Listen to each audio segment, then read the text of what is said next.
Hi, my name is Sasha Beatty, and I'm a board certified family nurse practitioner and the founder of IV Infusions and Med Spa located in Greenwich, Connecticut. Today's hot topic is 3 common symptoms of menopause that are uncommonly discussed. The first one is joint aches and pains.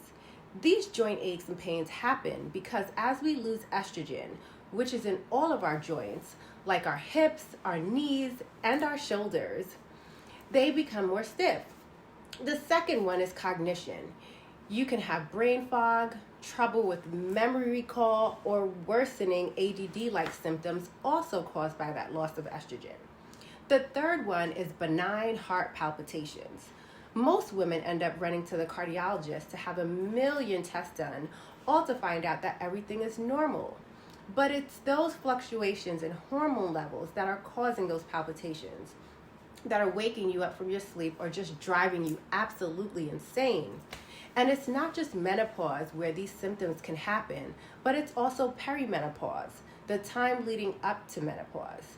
So here at IV Women's Health and BHRT Clinic, we can definitely help you reach your wellness goals.